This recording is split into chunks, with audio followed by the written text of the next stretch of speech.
wabula omuntu yenna bw'avaayo n'aperforming kibeera kiyiriziddwa afuuka performer era aba alina right in the performance of whatsoever performance he has made.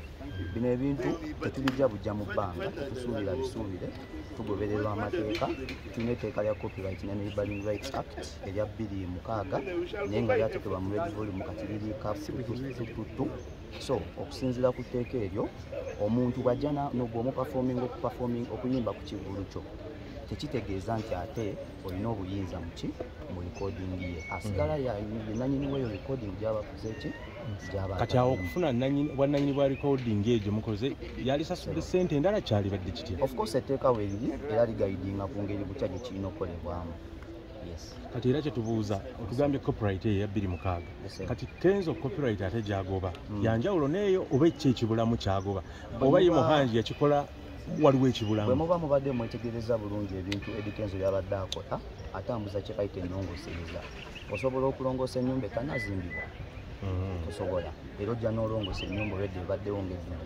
Etteeka libaddewo naye nga bw'omanyi kati tugenze tukyuka tekinologi azze ebimu byali tebifevaling tekinologi. So Eddie Kenzo abadde akola nnongoosereza wabula abadde tateeka ku kiteeka. Kati specifically tugambe musango ki wano Muhanji gw'alina? Sifa abasala emisango naye ffe tuwawaabira. Ekyatuwawaabiza ki? Kyekyatuwoobesa kyetwawaaba ya infringinga ku enabling right y'omuyimbi. Yakwata content w'omuyimbi awatali kusaba ku nalukusa n'abikozesa ku platform ye ffenna gye tumanyi nti esasula kasente. Oba bwali busungu nti ono yali balance tebamumwadde?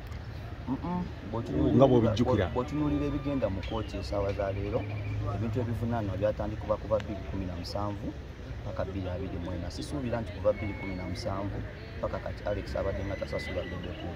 Tekiri kusasula, tekiri ku ssente. Wabula this is not about Bebekulu alone. It's a collective cause for all creatives. Buli muyimbi, buli comedian, buli muntu yenna ali mu business ya content creation.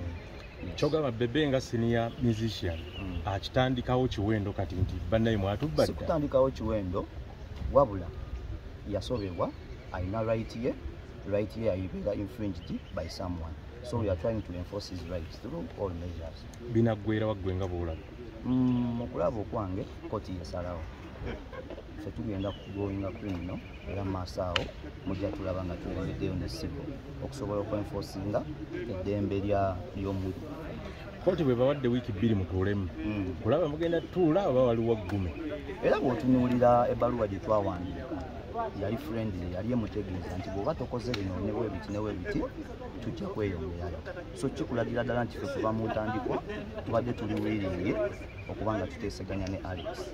Singa omusango guno Alex Muhanji gumusinga ng'olowooza biggwera wa omuntu aba asibwa asasula ssente oba byombi? Nga bwe nkugambye ebigendererwa bya criminal bya njawulo ku bya civil. Ebya criminal kubeeramu deterrence, okukungira abaalo obutaddamu kukola kintu ekyo, kubaako okupanishinga nti okubonereza oyo abakoze omusango oluusi n'okureconcilinga ne rehabilitation. Kati tumanyi butya kooti kyeneesalawo ku ezo zonna ennya. Omusango guno lwaki mugufudde? Sifa abagufudde wabula etteeka weerifudde. Bw'oba otunuulidde akawaayiro 48 ak'etteeka lya Copyright and Enabling Rights kakugamba omuntu yenna ayinfringinga ku performance rights z'omuntu asobola okuvunaanwa era we gumusingibwa n'atwalibwa mu nkomyo obutasukka myaka 4. Omusango guno nga bw'obadde ogulaba it is Uganda versus Alex Muhanji. So Bebekulu complain and it's criminal. Bwe gufuuka gwa criminal Uganda yebeere kuwabira Bebekulu complain ate nze nze Lawful Attorney we oba nze Copyright Administrator w'ebintu n'ebyobuyimba. Amanya gange bampita Ssentongo Ebo, ndi munnamateeka, ndi entertainment lawyer, nkolera nnyo mu entertainment space. Kusaidia Bebekulu ndi munnamateeka we, ndi personal assistant we, ndi Copyright Administrator we. Rumchandi bade nyawe.